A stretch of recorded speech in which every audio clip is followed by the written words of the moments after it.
Сайн бацгаана уу? Руна ТV суугтаа тавтай морилцгаана уу? Өнөөдөр та бүхэндээ Америкт гарсан нэгэн солонгос залууд тохиолдсон хэргийн талаар ярих гээд бэлтгэлээ. Та хоолны дэглэм барьж байгаа хэрнээ амттай хоол идмээр байгаа юу?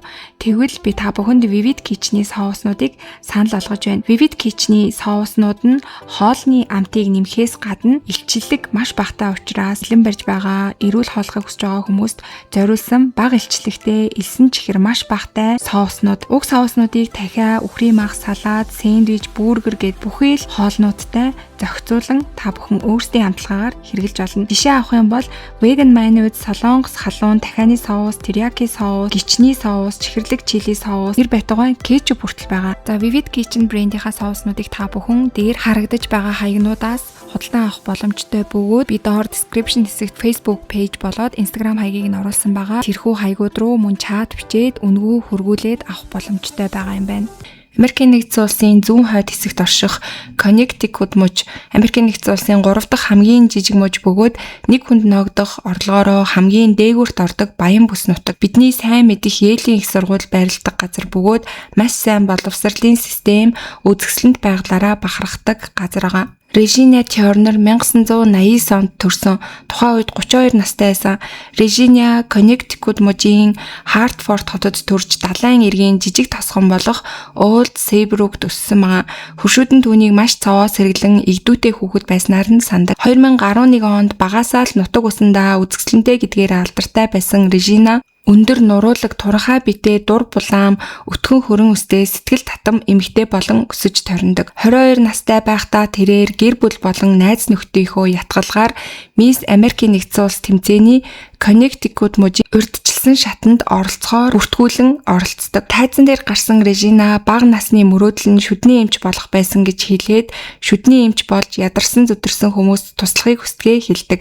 Одоо тэрээр Tennessee Community College-д шүдний чиглэлээр суралцж байгаа бөгөөд тэмцээн дууссаны дараа эмнэлгийн сайн дурын ажилд явахыг хүсэж байгаагаа ч хэлдэг. Regina-гийн тод инээмсэглэл болоод дулаахан сэтгэл нь үзэгчдийг байлдан дагуулж анх удаага оролцсон гоо бүсгүйн тэмцээндээ тэрээр Connecticut мужийн Miss олон төрүүлж чадсан. Үүний дараа Regina Connecticut мужийг төлөөлөн Miss Америкийн нэгдсэн улс үндсэн тэмцээнд оролцсон боловч харамсалтай нь байр эзэлж чадаагүй.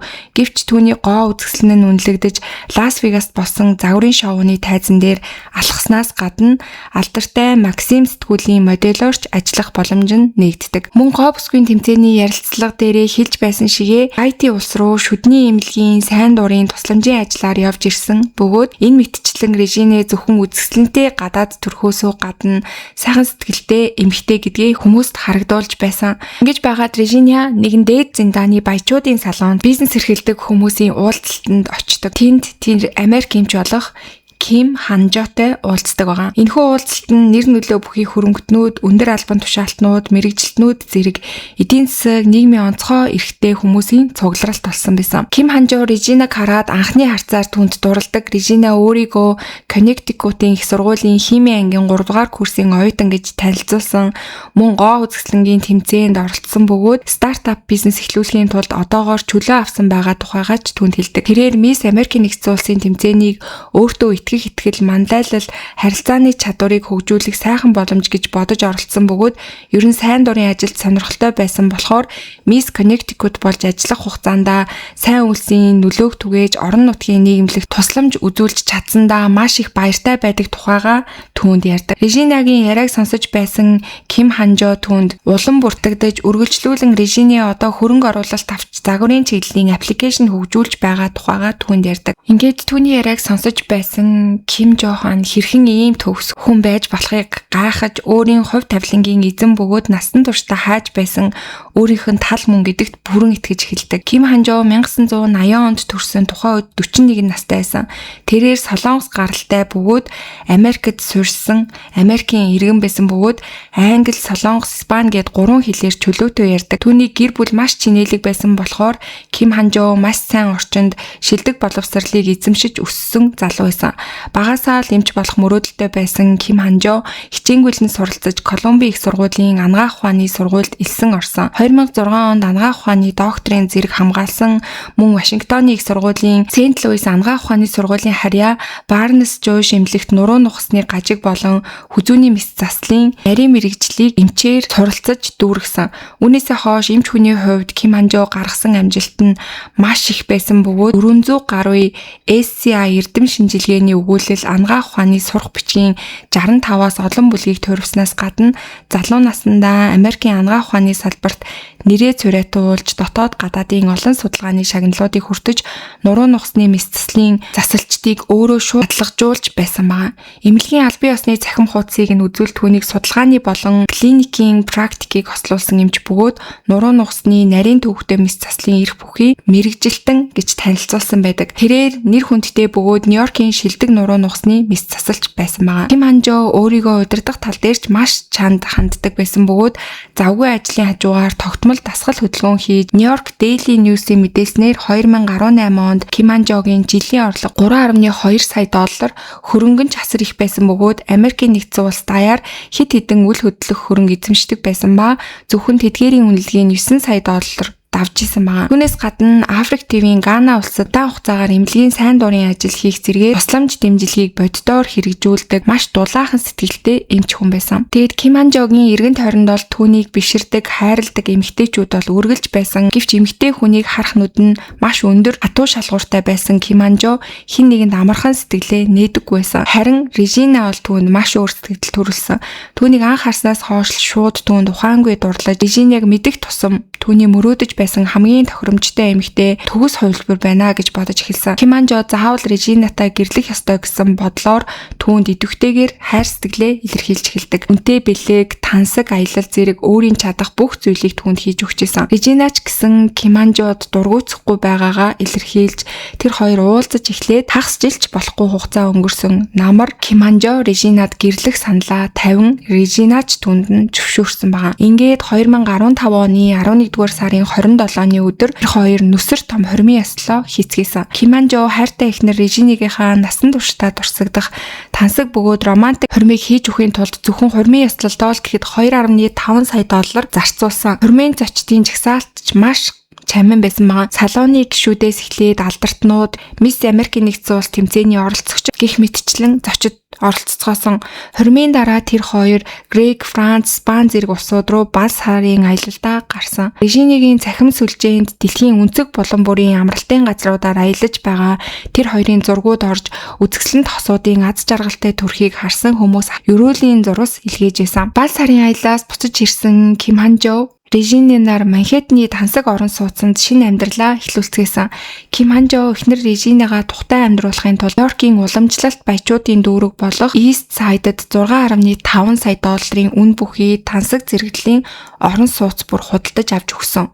Энэ газар нь Нью-Йорк Манхэттны бэлэгдэл болсон баячуудын оршин суудаг бүс бөгөөд дэлхийн хэмжээний нэр хүндтэй боловсролын систем, соёл, дэлгүүр, мөн элбэг дэлбэг ногоон байгууламж гээд бүх зүйлийг цогцлоосон хамгийн дээд зэрэглэлийн бүс бөгөөд эмч, хуульч, санхүүгийн CEO нар ихэвчлэн амьдардаг бүс нутаг байсан. Режиня аялах дуртай, гэрэлснийхээ дараач гадаад руу аялах эсвэл загварын аппликейшн хөгжүүлэх бэлтгэл ажлаар томилолтоор гэрээ эзгүй орхих нь элбэг тохиолддог болж эхэлдэг. Ким Ханжо ажлын улмаас эхнэрээ ганцаарнг нь үлдээдэхдээ үргэлж гимшиж сэтгэл нь зовдөг байсан. Тийм учраас үүний оронд тэрээр эхнэртэй зориулж Лонг Айлендын далайн эрэгт 2.5 сая долларын үнэтэй цуслангийн байшин бэлдэж өгдөг. Бүхс мөрөөдлийн эмэгтэйгээ эхнэрээ болгосон Ким Ханжогийн хувьд бол үүнээс илүү аз жаргал гэж байхгүйсэн. Аз жаргалын эрч хүчээс гадна ажилламж гэсэн маш бүтэмжтэй явж исэн. Ким Ханжогийн нэр хүнд үнцгийн өсөж 2020 онд олон улсын нуруу нухасны шинэ технологийн нийгэмлэгийн дараагаар хүртэл томилогддог. Режине харин загварын аппликейшны хөрөнгө оруулагчдтай уулзна гээд ялангуяа хятад руу бол маш олон удаа томилолтоор явдаг байсан бөгөөд нэг явах юм бол хэдэн 7 хоногийн дараа л гэртээ буцаж ирдэг байсан. Тэгэд хэдийгээр эхнэр Режина нь гэрээ байнга эзгүй орхидог байсан ч гэсэндээ Ким Ханжо бол эхнэртээ бүрэн итгэдэг байсан. Өөрийн чадах зүйл байвал тэр нь эд материал байна уу эсвэл сэтгэл санааных байна уу гэдгээс үл хамааран бүхий л чадлаараа түүнийг дэмждэг байсан. Гэвч нэг өдөр Ким Ханжод гинэт эргэлзээ төрж эхэлдэг. Гэрлээд 5 жил өнгөрчхөөд байхад гэрлэхээсээ өмнө хийж байгаа гэж байсан эхнэрийнхэн загварын аппликейшн одоо хүртэл зөвхөн хөгжүүлэлтийн шатандаа л байсантай холбоотой байсан. Киманжо Режинигаас ажил нь сайн бүтэмжтэй байгаа эсэх явцсан эсвэл хөрөнгө оруулагчдын талаар асуусан боловч Режиниа төвшөөсөн байдалтай тоомжиргүй хариулдаг байсан. Гэрлэхээс өмнө Киманжо түүнээс хэрв аппликейшн чинь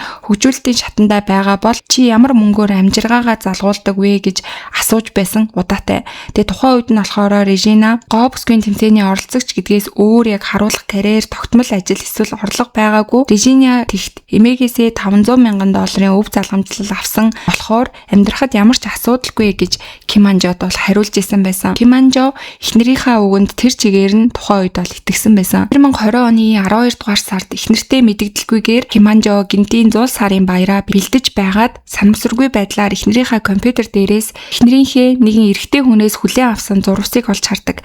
Энэ нь хэр хэмжээнээс хэтэрсэн илт задгай зурвас байсан бөгөөд бүдүүлэг бэлгийн харилцааны хошигнолыг юу ч болоогүй юм шиг харилцсан бичлэлсэн байсан. Тэгээ үүнийг нь харахад бол шууд жирийн нэгэн харилцаатай хүмүүс биш гэдэг нь харагдаж байсан. Гэвч эхнэрийнх нь ийхүү яриа өрнүүлсэн ирчүүд ганц хоёроор тогтоогүй. Киманжо эхнэрийг нь өөрийнх нь 10 ударгаар хит хитэн удаа ирчүүдтэй араар тавьж байна гэж бодсон боловч бодит байдал үүнээс хавьгүй илүү аимшигтай байсан. Киманжогийн эхнэр жирийн нэгэн эмэгтэй биш байсан.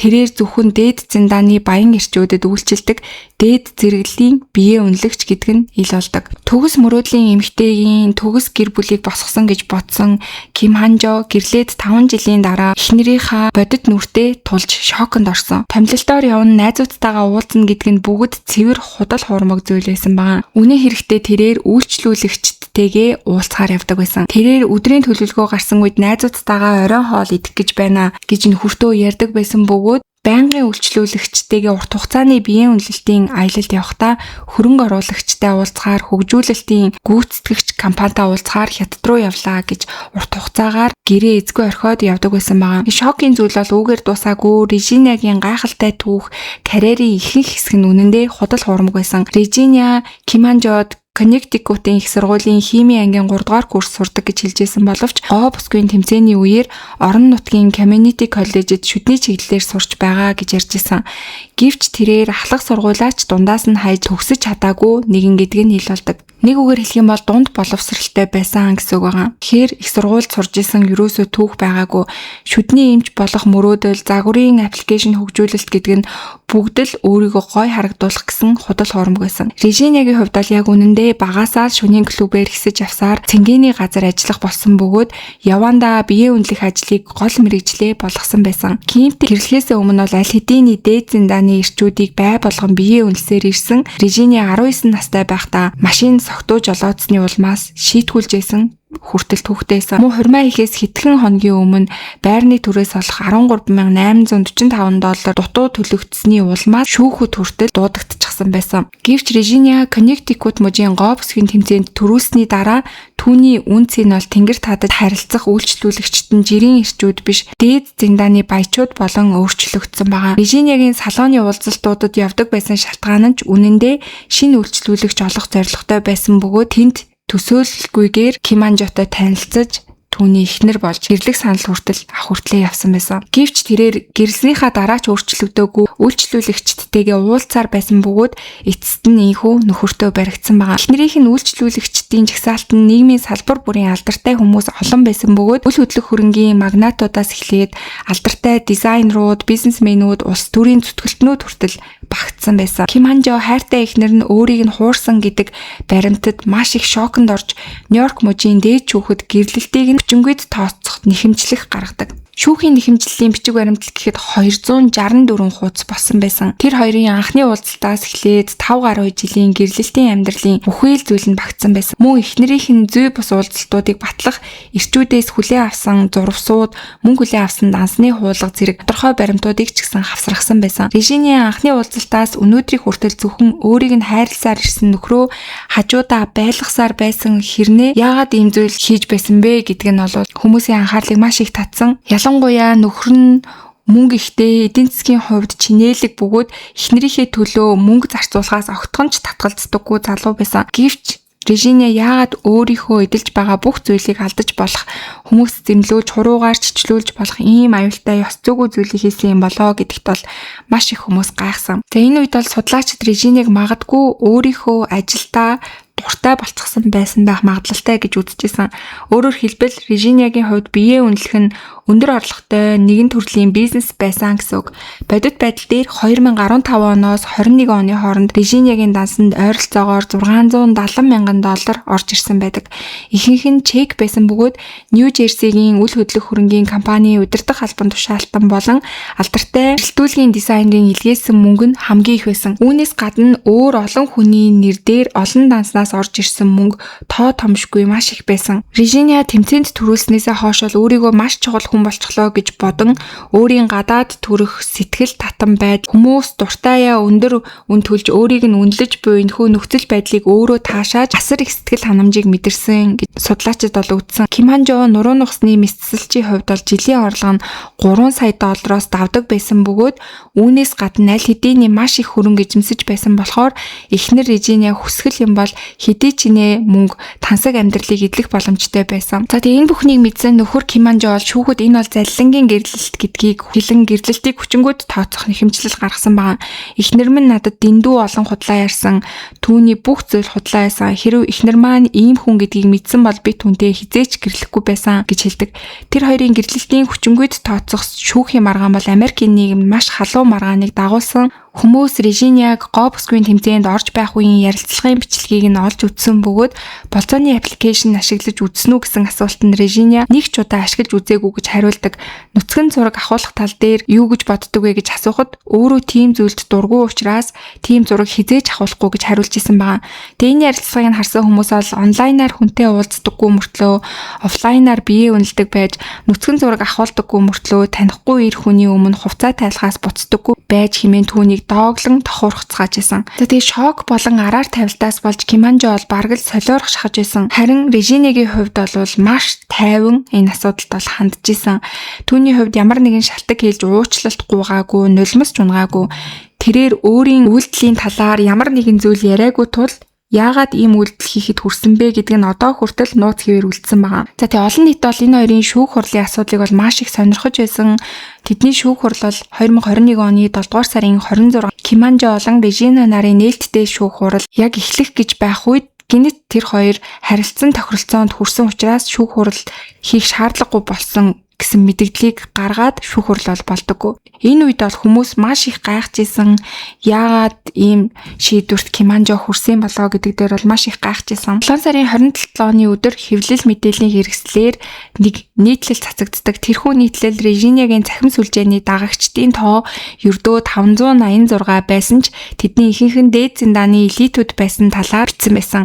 Тэдний дунд Дональд Трампын том хүү болох Дональд Трамп Жуниор хүртэл байсан гэж байгаа. Тэр болон Режиня нар харилцан дагалцсан байсан бөгөөд Режинягийн зураг дээр Дональд Трамп Жуниор лайк хүртэл дарсан байсан. За ингээд энэхүү хэргийн дараа бол томоохон шарх авсан Ким Хан Жо хэвлэл мэдээллийн бүх ярилцлагын хүсэлтээс татгалзаж Режиня гэдэг нэрийг амнаасаач гаргахыг хүсэхгүй байна гэж хэлсэн байсан. 2023 оны 1-р сард Barnes Jewish эмнэлгийн зохион байгуулалтаар дугуйн арга хэмжээ байгуулагдсан булчин тулгуур эрхтний судалгаа болон өвчтнүүдийн эмчилгээний санд зориулсан хандив цуглуулах дугуйн аялал хэрээр оролцсон.